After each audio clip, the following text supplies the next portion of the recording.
नमस्कार दोस्तों, मैं हूं सौरभ शर्मा। आप देख रहे हैं भारत 24। एक फिल्म आ रही है, मर्डर बात। कुछ लाइन लिखी है, उम्मीद करता हूं कि छोटी सी क्रिस्प तरीके से उसका सार समझा पाऊं। पहले आप सभी का बहुत बहुत स्वागत है भारत 24 में। Thank you sir. मैंने लिखा है सन्नाटा चीखता है जब पर्दा उठता है, मर्डर बाद में हर किरदार खुद से भी डरता है। क्या हम यही देख पाएंगे? काफी कुछ शायद देख तो हाँ। पाएंगे। या कुछ आपने लिख हाईलाइट जी मैंने कोशिश की है कि एक फिल्म को दो शब्दों में, दो लाइनों में समझा पाऊँ। तो अर्नब, अगर आप समझा पाए, कोई हाईलाइट दे पाए, क्या जो मैंने लिखा है और जो समझने की कोशिश की है, क्या कुछ इसी तरीके की कहानी हमें दिखाई देगी? जो हमने ट्रेलर के थ्रू बोलने की कोशिश की है उससे एक्चुअली काफ़ी कुछ ज़्यादा देखने को मिलेगी। हमने सब कुछ डाला नहीं है अभी तक। तो अब कहानी के बारे में हम लोग रिवील ज़्यादा नहीं कर सकते अभी। तो जैसे टाइटल पे भी बहुत काफ़ी चर्चा हो रहा है सुबह से हम लोग को। इनफैक्ट जब से ट्रेलर आई है सब लोग टाइटल को लेके काफ़ी कंफ्यूज हो रहे हैं कि ऐसा क्यों टाइटल है।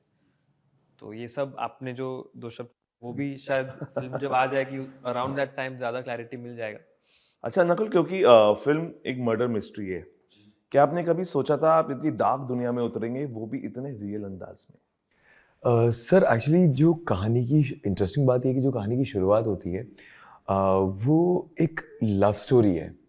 और कैसे सिंपल लोग जहाँ से शुरुआत होती है, बहुत ही आसान लोग हैं, सिंपल दुनिया से आते हैं, और एक मर्डर, एक इंसिडेंट से कैसे पूरी की पूरी चीज़ें पलट जाती है।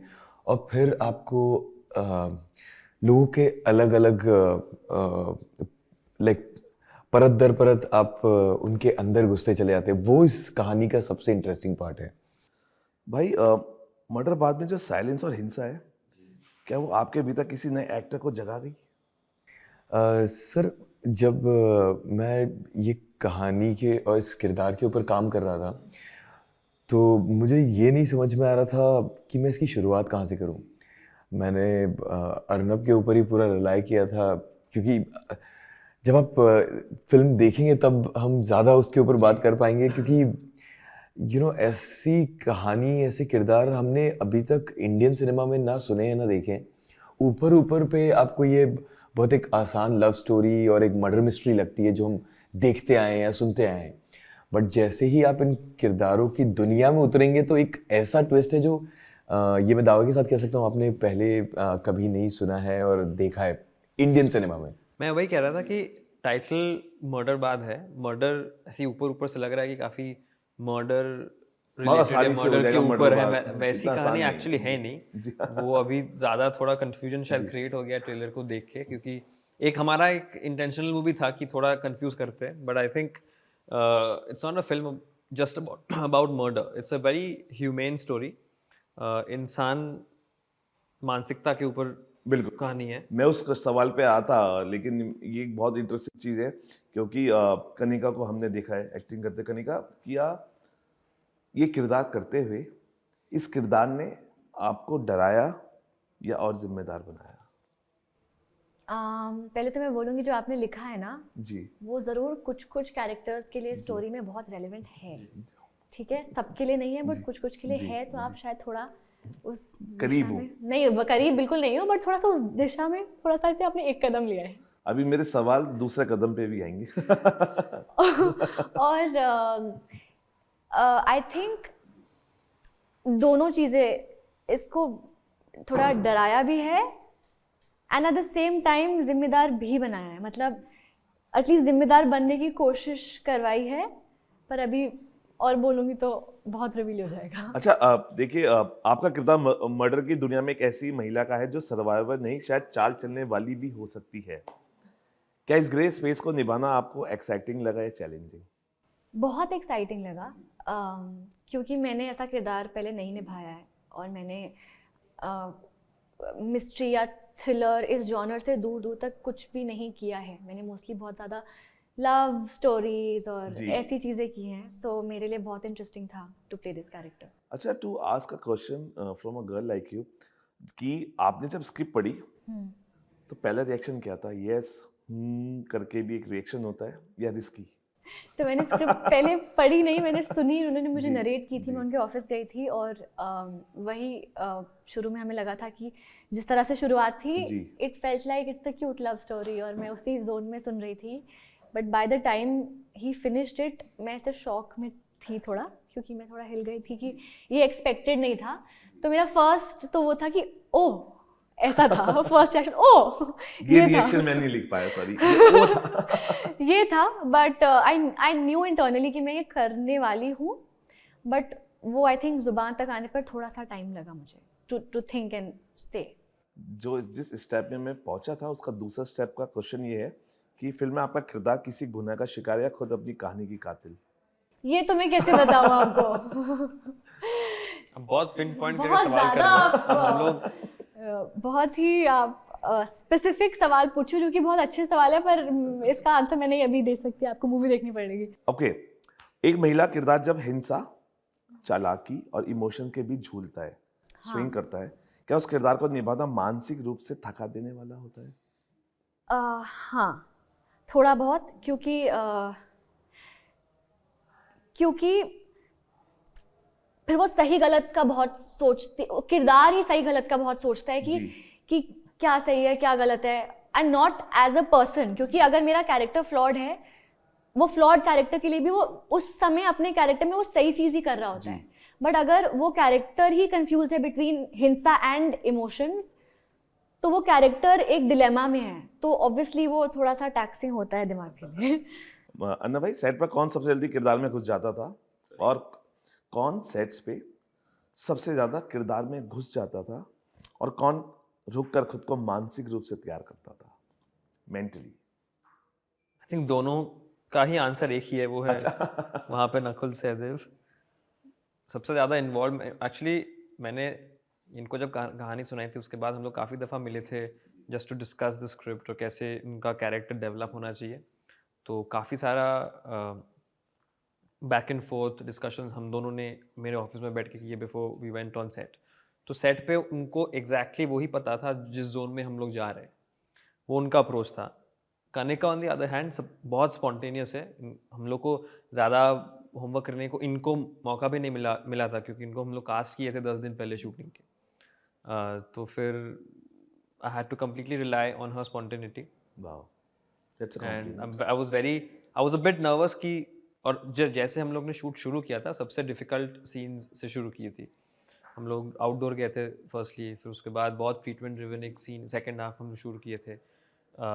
तो मैं थोड़ा सा डरा हुआ नहीं, बट थोड़ा सा अनश्योर था कि कितना तक वो दे पाएगी, क्योंकि शेड्यूलिंग हमारा हमेशा स्क्रिप्ट अनुसार होता नहीं है, बहुत कुछ प्रोडक्शन रिलेटेड चीज़ों से हम लोग को वे करके करना पड़ता है। तो बट जब शेड्यूल ख़त्म हुई, ठीक, despite all the other production related problems, performance wise I was 100% satisfied with both Nakul and Kanika. Wow. That's a Despite completely different approaches to the characters, मतलब their approach to their performances are very different, but output वैसा ही मिला जैसा सोचा था।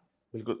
नकुल भाई, इस film को करने के बाद क्या अपराध को आप अलग नज़र से देखने लगे हैं, खासकर अपराधी की साइकोलॉजी को? सर मैं very good question, very very good. ना मैं अपराध को अलग तरीके से देखता हूँ ना अपराधी को, बट मुझे एक चीज़ समझ में आई है कि जैसे हम इंसानों से मिलते हैं ना पहली बार में, हर बार इंसान ज़रूरी नहीं उतना ही साधारण हो, उतना ही आसान हो।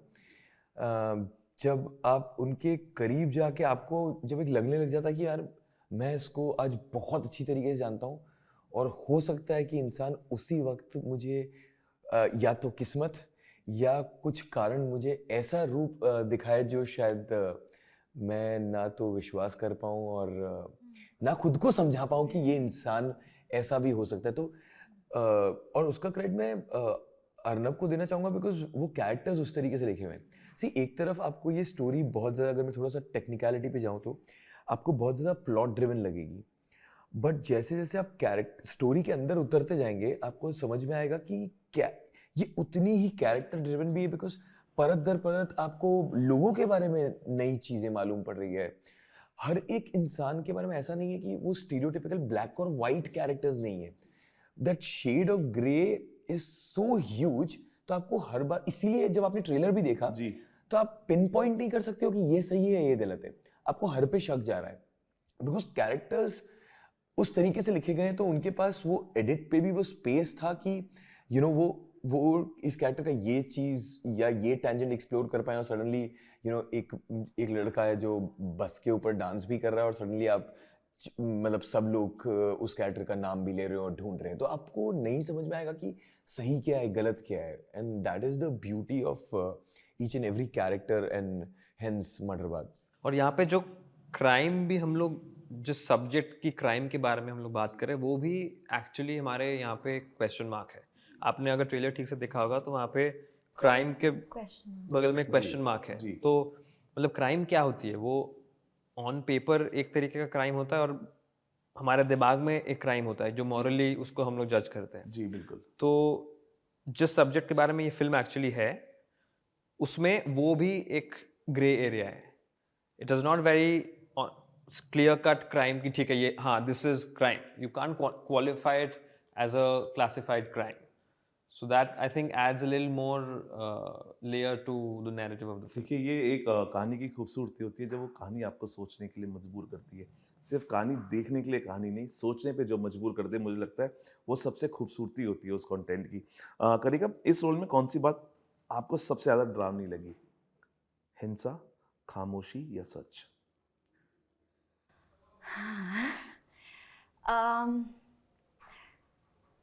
शायद सच। सच ना? हाँ, सच। चलिए, आज की इंडस्ट्री में जब लेयर्ड या फ्लॉड फीमेल कैरेक्टर्स को स्वीकार किया जाता है, एक्सेप्ट किया जाता है, क्या आपको लगता है मर्डरबाद इसका एक सेट एग्जाम्पल है? मैं ये फिल्म के कॉन्टेक्स्ट में नहीं आंसर कर सकती, बट आई एम ग्लैड कि ऐसे किरदार लिखे जा रहे हैं। एंड जैसे एक अनियन की ऐसे लेयर्स होती है ना, तो वो हर इंसान की लेयर्स होती हैं, चाहे वो मेल हो, फीमेल हो, कोई भी हो। और just to explore those layers now for a woman also is a big thing, because वो हमारे पॉइंट ऑफ व्यू से बहुत कम लिखा जाता है, सोचा जाता है।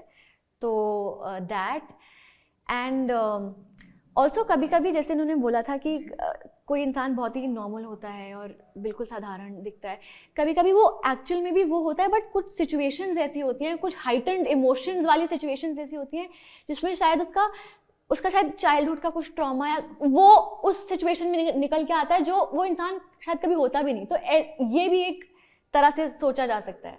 कनिका, हम सब ने एक ग्रे शेड देखा था फीमेल एक्टर का, वो गुप्त फिल्म थी। और हम सब उस किरदार से इतना प्यार करते हैं। एक फीमेल एक्टर के लिए डार्क जोन में स्पेस बनाना कितना मुश्किल है और कितना ज़रूरी है? आई थिंक ज़रूरी बहुत है, मुश्किल है, बिकॉज आई थिंक हम थोड़ा जल्दी जज कर लेते हैं फीमेल को, स्पेशली जब थोड़ा एक्सपेरिमेंटल एरिया आता है, तो it's easier to I think जज a female than a mail.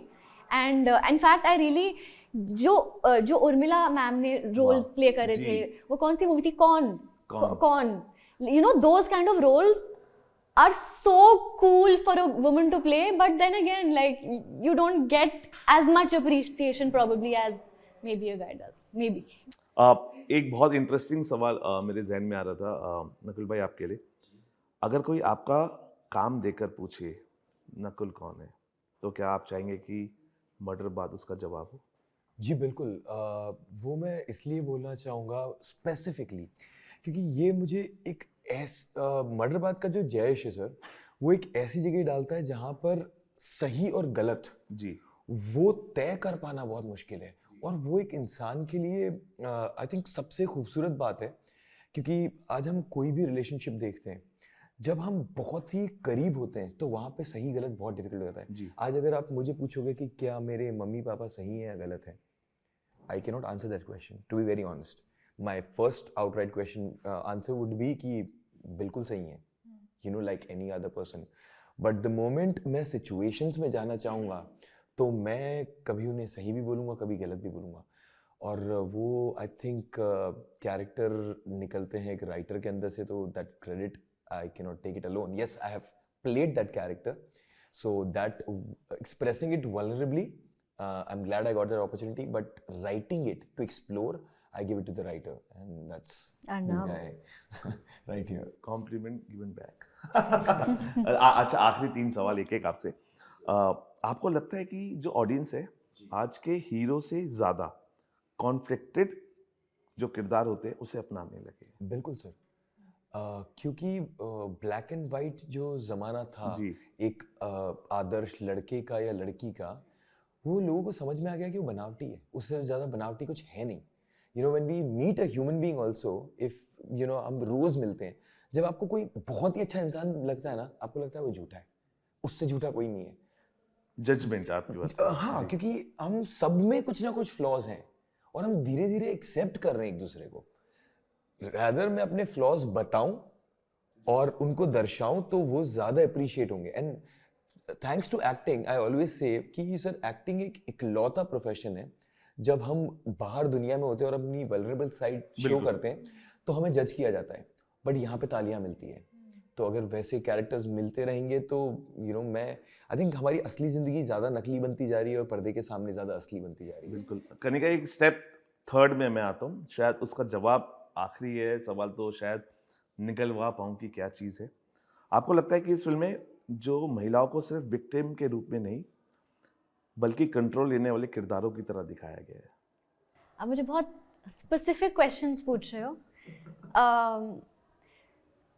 Control लेने वाले किरदारों की तरह का एक एलिमेंट तो ज़रूर है इसमें व्हेन इट कम्स टू, अभी वो पूरा हुआ नहीं हुआ that's on the film, but victims भी हैं विक्टिम्स भी हैं, वो तो आपको ट्रेलर में पता चल रहा है कि किसी कोई गायब हो गया, किसी का मर्डर हो गया, तो वो भी फीमेल्स ही हैं। तो अच्छा, अगर मर्डर बाद का नैरेटिव हाँ, मेल की जगह फीमेल आंखों से दिखाया जाता तो क्या ये कहानी और भी डरावनी होती? ये कैसे बोल रहे हैं sir actually that's a brilliant thought कि अगर फिल्म सक्सेसफुल होती है तो इसको सेकंड पार्ट वही लिखना चाहिए। Thank you. आपका Of course, it would be a dream if you know that it would be a dream. Quickie answer. It would be very very interesting, in a very twisted kind of way, but interesting nonetheless. ये line पे लेकिन thoughts मेरे पास आए हैं। Oh, I don't know if film बनेगी क्या बनेगी, बट देखिए अगर आपके में आए और मेरे में भी पूछने गए तो मतलब thought तो जायज है success कि है ही। हाँ हाँ ऑफ कोर्स। अच्छा भाई, लास्ट कि हम जिस तरीके से, क्योंकि कंटेंट की हम बात कर रहे हैं, content is the real hero now. आपको लगता है कि कई बार भेड़ चाल में चीज़ें बन रही हैं? ओटीटी आया, लोगों को कंटेंट अच्छा लगा, लोगों ने कहा we are shifting to the OTT space. हालांकि फिल्म भी बहुत इंपॉर्टेंट है, लेकिन जो भेड़ चाल अभी हम देख रहे हैं, अगर हॉरर कॉमेडी आ रही तो हॉरर कॉमेडी अब सब कर रहे हैं, थ्रिल आ रहा है तो थ्रिल। क्या आपको लग रहा है ये हमारी इंडस्ट्री को नुकसान पहुंचा रहा है? ये हम लोग बहुत छोटे लोग हैं इसके बारे में कमेंट करने की, क्योंकि हम लोग उस स्पेस में है नहीं, बट इंडिविजुअली नुकसान पहुंचा रही है कि नहीं वो तो सबके सामने है। मतलब बट आई थिंक हमारे इंडस्ट्री में अभी हो गया सबसे ज़्यादा कंपेयर टू लास्ट 20-25 ईयर्स, एक ट्रेंड, हर चीज़ में एक ट्रेंड फॉलो करना शुरू हो गया है। वो आप म्यूज़िक में ले लो, वो आप कहानियों में ले लो, वो आप हीरो हीरोइन में ले लो, कि हाँ ये इस टाइप का भी है तो अब करो इसमें थोड़ा इसको बनाते रहो इसमें, जब तक कि ऑडियंस एकदम फाड़ के ना बोले कि भाई अभी बंद करो। हाँ, मतलब after a point it just stops adding anything to the audience's mind or heart. एक पॉइंट के बाद तो मतलब if it's not even making you feel anything, you'll just be like क्या है, तो फिर उसका कोई पॉइंट मुझे नहीं लगता। एक फॉर्मेट, एक फॉर्मूला चल गई तो उस पे अभी आप नेक्स्ट 2 साल उसी पे आप खर्चा करते रहो, बनाते रहो, छापते रहो, जब तक फिर वो कंप्लीटली रिजेक्ट होके गटर में ना चली जाए। मतलब मैं सर इस पे एक फंडामेंटल बात ऐड करना चाहूँगा। अगर आप ग्रेटेस्ट फिल्म मेकर्स, जो आजकल हम बहुत लूजली वो टर्म यूज़ करते हैं, बहुत कम हो गए हैं, बिकॉज अभी आपके पास डिपार्टमेंट हेड्स हैं, डायरेक्टर आता है, स्टोरी किसी और की होती है। पहले एक राइटर होता था, उसके अंदर एक वॉइस होती थी जो वो पर्दे पे दर्शाना चाहता था। आप बली वेस्ट उठाइए, they will go out there और वो किसी भी सर्कमस्टांसेस में वो फिल्म्स बनाएंगे, मतलब इवन वेस्ट में भी, और वो अब धीरे धीरे कम होता जा रहा है. सो यस, ओटीटी के बहुत सारे फायदे भी हुए. हर चीज कॉर्पोरेट हो गया है ना, तो मतलब अगर आप एक क्रिएटिव एक प्रोडक्ट को कॉर्पोरेटाइज करके उसको सोच, आपकी फिल्म आप किस लिए बना रहे हैं? दर्शकों के लिए, पैसा कमाने के लिए? हाँ, मतलब आपकी फिल्म बनने के पहले ही बिक जानी चाहिए. ये भी आज का फॉर्मूला हो गया है, एक्सेल शीट फिल्म मेकिंग जिसको मैं कहता हूँ. आपने सर कोई एक हिट सीरीज दी और लेट्स से वो गैंगस्टर स्टोरी थी, और कल अर्नब ने कोई लव स्टोरी लिखी है. Now the studio will hire you because you are a hit director, not necessarily whether you understand this land, whether you understand this story और नॉट. सो जब तक आप वो रेजोनेट नहीं करोगे, and director's job is not easy because for actor our job is still a very isolated job कि मैं आऊंगा, मुझे पूरा फोकस सिर्फ एक कैरेक्टर को निभाना. बिल्कुल. उनको साउंड डिजाइन का भी सोचना है, उनको सिनेमाटोग्राफी का भी सोचना है, because everything he is like an orchestrator, बिल्कुल. लाइक अ म्यूजिक कंडक्टर, और वो ये सब कुछ पेंट कर रहा है. तो अगर वो सबसे रेजोनेट नहीं करेगा, that's why we have faulty products. Correct. आपने एक सीक्वल्स का भी आप देख लो, अगर आप एक फिल्म बनाते हो वो अगर चल जाती है, फिर स्टूडियोज आपके पीछे पड़ेंगे कि नहीं इसका सीक्वल बनना ही चाहिए, बनाओ बनाओ. मेकर को पता है कि ठीक है इसका सीक्वल का कहानी मेरे पास उतना अच्छा नहीं है, पर फिर वो बनाएंगे, फिर वो ठीक से खड़ी नहीं हो पाएंगी, बनेगी नहीं ठीक से, फिर गाली खाएंगे कि अरे सीक्वल तो is not even a patch on the original, is not even a patch on part 1. तो फिर यही है कि मतलब जो चल रहा है, जिसको आगे बढ़ा दिया, अब उसको जितना घसीट सकते हो उसको घसीटो. बिल्कुल. वो है. नकुल भाई, thank you coming to studio. Kanika, thank you also. Anna भाई, thank you for giving such a wonderful trailer. अभी फिल्म अभी बाकी है, और मैं यही कहना चाहूँगा कि जो मर्डरबाज है वो आपको डराएगी या आईना दिखाएगी, या दोनों. एक सवाल है, और इस सवाल का जवाब जब मिलेगा जब आप इसको जाके देखेंगे. बहुत ही अमेजिंग पिच की गई है स्टोरी. किरदार बहुत स्पेशल है, कहानी बहुत स्पेशल है. हालांकि कोशिश की गई निकलवाने की, लेकिन कनिका वो सो गुड एट तो अभी भी सस्पेंस बना हुआ है, और किरदारों की जो खूबसूरती है वो आपको इसमें देखने को मिलेगी. इसके लिए आपको जाना पड़ेगा सभी के साथ, अपनों के साथ. जाके देखिए, एंजॉय कीजिए. फिलहाल अभी के लिए इतना ही. आप बने रहिए भारत 24 के साथ.